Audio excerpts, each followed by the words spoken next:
2, 3, serepet. Halo semuanya, selamat datang Jani. Selamat datang dong di Podme. Podcast Milenial.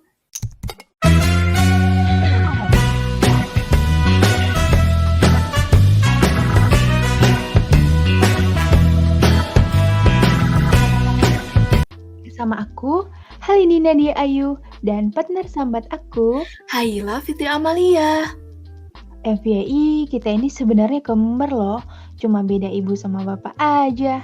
Oh iya, jangan baper ya sama suara kita, soalnya udah ada yang punya nih. Hai, sebelum masuk, kita sapa dulu dong para healthy people ya kan? Halo healthies, piye kabare rek?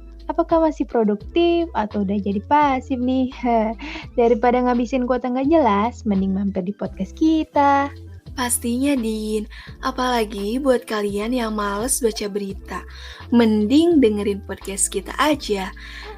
Sebelum kita bahas podcast lebih jauh, aku mau nanya, siapa nih di sini yang makannya mie terus? Apalagi mie-nya ditambah pakai nasi. Jadi double karbo deh kawanku semua. Tapi pas banget, dalam podcast kali ini kita akan membahas mengenai bagaimana hidup sehat ala milenial dengan kreasi pangan lokal. Pastinya akan sangat menarik dong perbincangan kita ke depan. Pasti dong, Hai. Berbicara tentang pangan lokal nih, kamu tahu nggak bahwa banyak banget loh sekarang kreasi pangan lokal, bukan cuma keunikannya saja, tetapi nilai gizinya juga terpenuhi. Tahu dong, bukan cuman makanan BTS meal yang dulu sempat viral aja yang kalian kenal. Tetapi, sebagai generasi milenial Indonesia, harusnya sih lebih kreatif lagi kan dengan kreasi pangan lokal. Dan juga harus pintar dalam memilih dan menentukan makanan. Yakin dong kalau Indonesia juga punya banyak pangan lokal. Tapi, definisi pangan lokal itu apa sih, Din? Pernah dengar enggak? Nah, ini dia nih, mungkin sebagian orang kenal bahwa pangan lokal tuh ketinggalan zaman, nggak asik kata siapa pangan lokal nggak bisa kekinian? Sebenarnya, pangan lokal adalah pangan yang diproduksi setempat atau suatu wilayah tertentu untuk tujuan ekonomi dan konsumsi. Betul sekali. Ternyata bener loh lagu yang bilang kalau tanah kita ini tanah surga, tongkat kayu dan batu aja bisa jadi tanaman. Ternyata negeri kita sangat kaya akan bahan pangan. Oh iya, contohnya apa sih pangan lokal itu? Contoh pangan lokal misalnya ada ketela pohon, sukun, jagung, sagu, kentang, ubi jalar, perikanan, buah-buahan ataupun sayuran, dan masih banyak lagi tentunya. Harus banget gitu kenal dengan pangan lokal, Hai. Hei, harus dong. Walaupun sekarang bukan zamannya Siti Nurbaya yang dijodohkan sama orang tuanya, tapi soal pangan perpanganan jangan kalah pengetahuannya. Tapi kan pasti dong remaja kayak kita nggak mau ketinggalan zaman. Ada nggak sih contoh pangan lokal yang rasanya tuh kekinian gitu? Maunya ada apa enggak? Ada lah, Hai. Kan biar kece gitu, makan kreasi pangan lokal. Tapi rasanya nggak kalah saing dong. Ngomongin kreasi pangan lokal nih, ada nggak sih trik supaya kita tuh pede dengan pangan lokal biar dikenal banyak orang nih, Hai? Tentunya ada dong. Triknya cuma satu sebenarnya, yaitu berani berkreasi dan berinovasi. Aku punya salah satu contoh kreasi pangan lokal. Tapi sebelum itu, kita kenalan dulu yuk sama bahan pangan yang sangat terkenal ini. Bahan tersebut adalah ubi. Yaps, ubi ungu. Oh iya Hai, menurut Google yang pernah aku baca nih, ubi ungu atau bahasa latinnya Ipomea batatas merupakan jenis ubi jalar yang sering ditemui terutama di daerah Jawa nih. Kita ketahui bahwa potensi alam di Jawa sangat melimpah. Di sana berbagai macam ubi pun kita dapat temui loh. Salah satunya ya ubi ungu ini. Ubi ungu ini juga memiliki karakteristik warnanya yang ungu gelap dengan rasanya yang manis dan gurih. Ternyata ubi ungu mengandung banyak serat, kaya akan vitamin, mineral, dan antioksidan penting untuk tubuh. Tahu nggak sih, kalau ubi ungu mempunyai nilai gizi yang sangat baik. Melihat dari tabel komposisi pangan Indonesia, kandungan nutrisi yang terdapat dalam 100 gram ubi ungu itu memiliki nilai gizi di antaranya kalori 86 kilokalori, protein 1,57 gram, lemak 0,05, karbohidrat 20,12 gram. Nah, kamu tahu nggak manfaat kita mengkonsumsi ubi ungu? Pastinya ubi ungu memiliki manfaat yang sangat banyak bagi kesehatan tubuh. Apa aja sih? Aku kasih tahu. Menurut dari kutipan Halo Sehat, ubi ungu dapat memberikan manfaat bagi tubuh. Di antaranya, pertama, melancarkan sistem pencernaan. Buat kamu nih yang sering sembelit, kurang makan serat tuh, makannya fast food terus. Ubi ungu cocok buat kalian untuk melancarkan pencernaan. Jadi nggak sembelit lagi deh. Yang kedua adalah membantu pembakaran kalori. Ubi ungu memiliki kandungan gizi rendah kalori, dibarengi dengan kandungan nutrisi lainnya yang cukup tinggi. Ubi ungu dapat memberikan kalian asupan energi tambahan yang menyebabkan kalian membakar lebih banyak kalori di antara waktu makan. Yang ketiga, mengontrol kadar gula darah. Sebuah penelitian yang diterbitkan dalam Journal of Nutritional Biochemistry menemukan bahwa kandungan antosianin dalam ubi ungu membantu menekan lonjakan gula darah setelah makan akibat resistensi insulin. Yang keempat, meningkatkan imunitas tubuh, dan yang terakhir adalah menaikkan berat badan.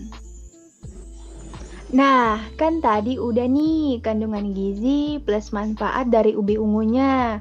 Untuk kreasinya yang berbahan dasar ubi ungu memangnya ada ya? Kan biasa orang-orang cuma makan ubi direbus doang. Kita kan sebagai generasi penerus bangsa yang sangat berbudiman dan cerdas ini nih ceritanya. Amin dong. Amin. Kreasi pangan lokal bisa kita modifikasi dari resep yang sudah pernah ada.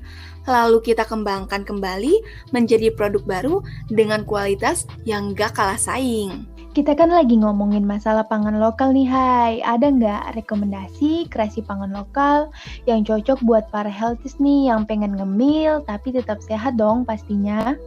Kamu tahu kroffel-kroffel yang lagi tren dan viral itu nggak? Oh, yang bahan dasarnya terbuat dari croissant kan? Terus hubungannya sama pangan lokal apa, Hai? Loh, aku kasih tahu ya, bahan pangan lokal seperti ubi ungu bisa dikreasiin. Udah pernah makan es krim dong pastinya? Sering dong, Hai. Tapi jangan terlalu keseringan, nanti malah diabetes. Apalagi makannya sambil liatin muka aku. Sebenarnya, manfaat daripada kreasi dengan teknik modifikasi resep berbahan dasar pangan lokal, kita dapat merasakan khasiat dan manfaatnya. Apalagi, ubi ungu kan tinggi serat, aman pokoknya bila dikonsumsi. Untuk kreasinya, kita bisa tuh buat kroffel dengan topping ice cream, tapi yang ini beda, bukan rasa vanila ataupun coklat, tapi rasa ubi ungu. Lah, emangnya bisa, Hai, ubi ungu dibuat es krim? Ya jelas bisa, Din. Pasti cara buatnya susah kan? Gampang. Tutorial buat kroffelnya bisa kamu lihat di YouTube atau TikTok tuh. Terus, kalau mau buat es krim juga sama kayak bikin es krim pada umumnya aja. Tapi, kita tinggal tambahkan ekstrak dari ubi ungunya. Lalu, dicampurkan deh ke dalam adonan es krim.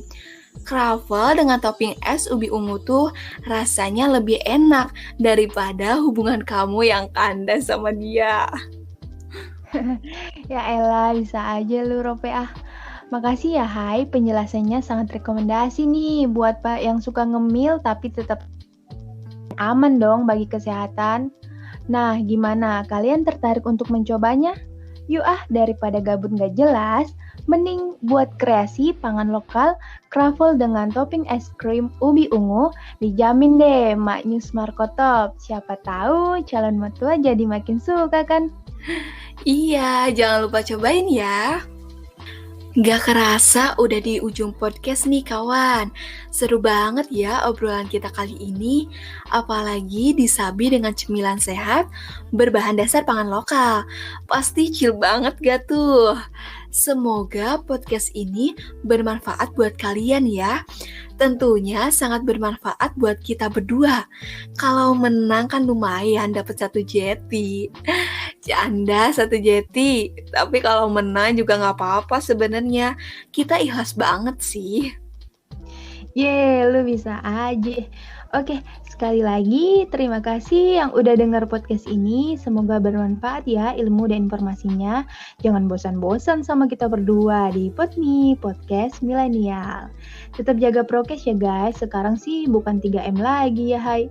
Udah 5M dong, yaitu menjaga jarak, mencuci tangan, menghindari kerumunan, memakai masker, dan mengurangi mobilitas dong. Jangan sampai lengah ya. Tentunya di masa pandemi sekarang kita, generasi milenial nih yang berjiwa muda, harus terus semangat. Yang lagi galau, sudahi galau Mbak. Ingat, negara butuh orang yang kreatif, memikirkan nasib bangsanya sendiri. Untuk yang lagi ditinggal pacarnya, tenang hey, Indonesia luas bro. Mending kita bangun semangat dengan menegakkan prokes ketat dan patuhi aturan pemerintah. Untuk yang LDR ada gak nih Din? Untuk yang LDR, tolong ditahan dulu ya bertemu jumpanya. Masih pandemi, nggak baik keluar rumah, tetap jaga jarak aja. Ntar kalau udah selesai pandemi, sabi lah nongki bareng. Oke guys, kayaknya cukup sekian obrolan kita. Kalau mau dengerin suara kita lagi, tolong like sebagai bentuk dukungan dan penyerapan energi semangat buat kita. Oke, salam hangat. Pip pip pip pip undur diri. Bye.